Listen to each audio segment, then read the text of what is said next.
Bienvenidos a Libertad y la Verdad de Libertad, tercera parte de la miniserie Antiguo Orden Mundial referente a la verdadera historia de la humanidad, porque toda nuestra historia y todo lo que son las fechas y los eventos es falso, todo es una falsificación suprema, eso lo sabe todo el mundo, lo que pasa es que muy pocos lo reconocen, aunque hay académicos en el mundo de habla rusa y otros países de la antigua Unión Soviética y América también que hablan de estas cosas y que dicen claramente cuál es la verdad. Cuando a los seres humanos la ciencia oficial y la historia oficial actual les convencen de que son descendientes de los primates comunes, el mismo que el mono y el gorila, pues la gente pierde su derecho dentro, natural por ADN, de saber que somos descendientes de seres superiores cuyo ADN forma parte de nuestro ADN a nivel de lo que es creación genética. Y después de muchísimas reformas, ya sabemos que en la historia hubo lo que es la reforma luterana o el renacimiento, cosa que dio lugar a al nuevo renacimiento de la humanidad, no según la historia oficial, se dejó todo lo antiguo y se empezó con un nuevo renacer. Pues aparte de que se quemaron muchísimos libros oficiales del antiguo orden, libros originales que mostraban la verdadera historia, en la biblioteca de Alejandría, otras bibliotecas del mundo que siempre se quemaban, y se quemaban también los autores de esos libros, interesantemente. Lo que es curioso es que la historia actual nuestra, la que se estudia en todas las escuelas, en todos los sistemas educativos del mundo, se basa principalmente en el trabajo de dos individuos del siglo XVI, años 1500 y algo, uno de ellos siendo Joseph Scaliger, que si no me equivoco es francés, y él prácticamente es lo que él y los que estaban en su pequeño grupo selecto fueron los que reescribieron la nueva historia, y todo lo que se estudia, todas las crónicas, todos los libros que se han hecho después se basan en las crónicas presentadas por este peculiar, interesante grupo renacentista del siglo XVI, de los cuales nadie habla, yo creo que nadie ha visto o sabe quién es Joseph Scaliger, a no ser que estudie directamente. Básicamente lo que está pasando es que nosotros los seres humanos de hoy en día tenemos que vivir con las esperanzas de que estos individuos, cuando han escrito los nuevos textos que han presentado luego después como indiscutibles libros de ciencia y de historia, son la verdad. O sea, es una esperanza, es una fe prácticamente lo que es toda la ciencia. No tenemos tampoco los trabajos originales. ¿Por qué? Porque todos los trabajos originales, curiosamente, los libros originales se quemaron, pero coincidentalmente las copias que se han hecho en base a esos trabajos nunca sufrieron ningún tipo de pérdida por fuego, y siempre han estado disponibles las supuestas copias que se mostraron por parte de los monjes. Cuando este pequeño grupo de monjes jesuitas, curiosamente, estaban haciendo estas nuevas copias y estaban escribiendo en el prefacio, en la parte del comienzo, que están copiando y haciendo correcciones para hacer la historia como más real, como darle el sentido que tiene que darle a una historia de un mundo renacentista, moderno y contemporáneo de aquellos tiempos. Después de cada una de las copias, como he dicho, siempre, curiosamente, las originales no se encuentran, nadie sabe dónde están, pero las copias que se han escrito por estos monjes, siempre se meten delante, siempre se empujan hacia adelante y nunca se pierden copias escritas por esta gente. Si tuvieras que discutir con un académico universitario, profesor, da igual de donde sea, uno que le importa más su silla en la universidad y su prestigio social, siempre te dirán que realmente este personaje Gallagher y los históricos del siglo XVI no tuvieron el tiempo ni los recursos para proveernos de evidencias sólidas y pruebas importantes como los libros originales y los documentos originales, pero que lo más seguro es que todo lo que ellos escribieron te lo confirmarían así, que lo que ellos escribieron se basa en aquellos documentos que nosotros no tenemos acceso a ellos. Por tanto, prácticamente están diciendo que esto de la ciencia oficial es lo mismo que la fe cristiana o la fe en cualquier religión. Tienes que creer para llegar al reino de los cielos, ¿no? Es lo que nos meten. También está el hecho de cómo están fechando todo esto, lo que tiene que ver cuando encuentran y dicen este edificio se construyó en aquel año, este elemento, cuerpo o momia o lo que sea que están descubriendo tiene tantos miles de años de antigüedad. ¿Cómo lo están usando? Pues usan la radiación del carbono, la fecha por carbono y lo que es la dendrocronología. La dendrocronología, que es las fechas del estudio de los anillos de crecimiento de los árboles y las plantas leñosas.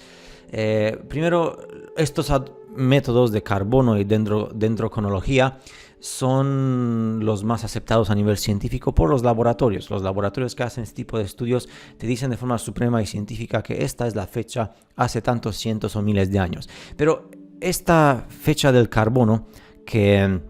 se le conoce como radiocarbono, que es un método de determinar la edad de un objeto o un animal, una planta, que contiene material orgánico usando las propiedades de radiocarbono, que es un isótopo radioactivo del carbono. Básicamente lo que está pasando es que cuando un animal o planta muere y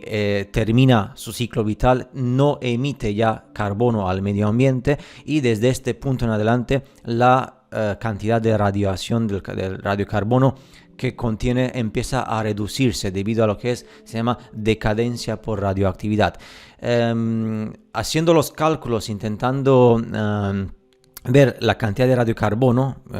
si tomas una planta muerta, un animal muerto, para saber cuándo murió una parte de un trozo de madera, un fragmento de un hueso,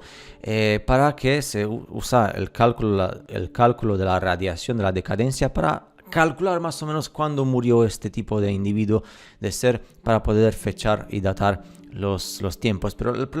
problema viene no en lo que es en el radiocarbono en sí mismo, sino en la decadencia, y más en la velocidad de la decadencia. Y esta velocidad de la decadencia es la más difícil de determinar cuando estás analizando las muestras de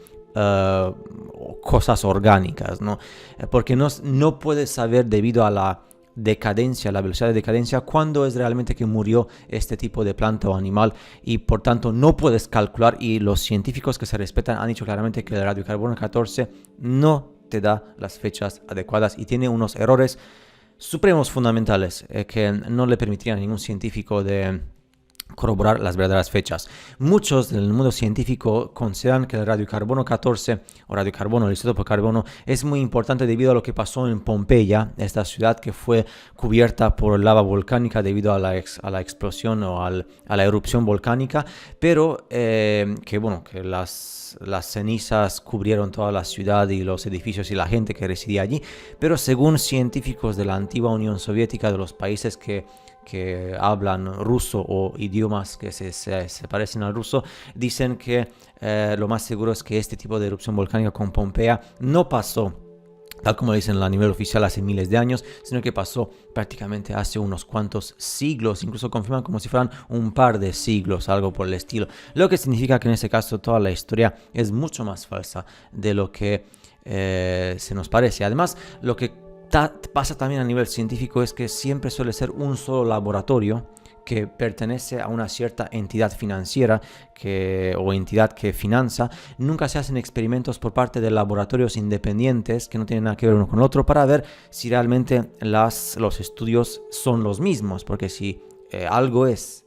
así, tiene que ser así en 5.000 laboratorios diferentes de todo el mundo, de muchos idiomas y muchas razas humanas, ¿no? Pero nunca se hacen este tipo de cosas. ¿Por qué? Porque entonces, pues, la verdad saldría. Lo que tampoco se puede, por ejemplo, con la fecha, lo que se hace cuando se datan las fechas de los animales muertos o las plantas muertas o de los huesos, es que, por ejemplo, se toma un hueso que se encontró cerca de un edificio, se estudia ese hueso con el carbono y dicen, ya está, porque este hueso estaba al lado de este edificio, significa que este edificio fue construido en aquel tiempo. Pero tú no puedes saber, como mortal común y corriente que vive hoy en día, si este hueso realmente pertenecía a un animal, o si ese animal venía de no sé cuántos cientos o miles de kilómetros y de repente se murió allí, o alguien puso ese hueso allí. Por tanto, no puedes decir que ese edificio tiene la misma fecha de antigüedad o de edad que el hueso del animal que has encontrado allí. Y en otras palabras, también hablando un poco de las fechas de datación de los anillos de crecimiento de los árboles, la dendrocronología, informar que, bueno, esto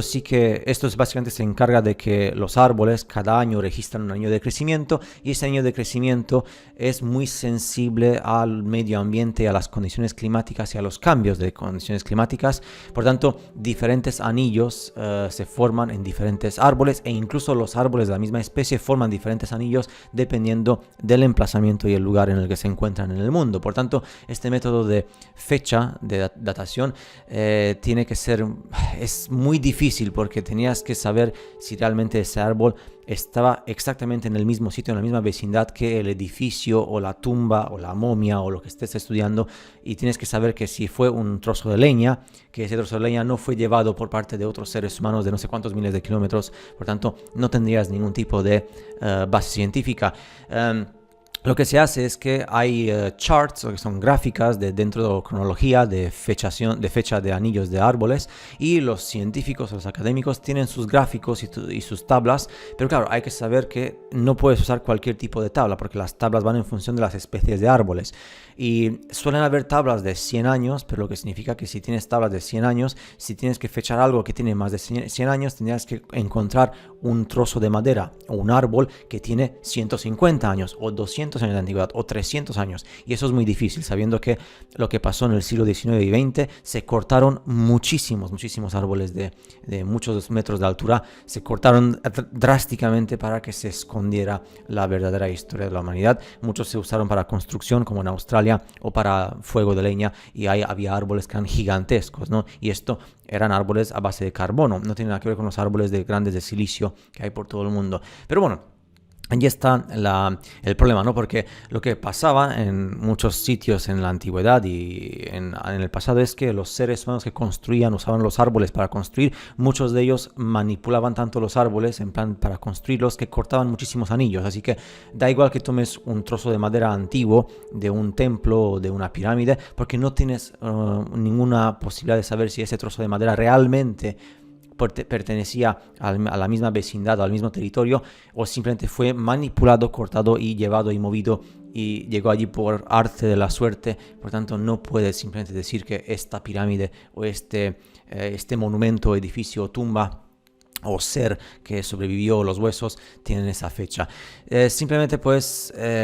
estos dos tipos de métodos científicos, el carbono y los anillos de los árboles, son buenos hasta cierto punto, pero nunca nos van a dar las fechas exactas y nunca nos van a dar los tiempos adecuados. Por tanto, la conclusión de esta tercera parte es que yo me siento muy bien por saber que todo es una mentira y toda la historia es una mentira y todo lo que te ponen los libros de historia y las fechas son una suprema mentira. Pero bueno, lo que es punto de depresión para algunos, para otros es un punto de motivación para seguir explorando y para seguir leyendo y para seguir adentrándose en este tipo de curiosidad y misterio que abarca y que atrae al ser humano para conseguir ciertas respuestas que, aunque siendo limitadas, son mejores que ser ignorante o que aceptar las falsedades. Y nos veremos en el siguiente,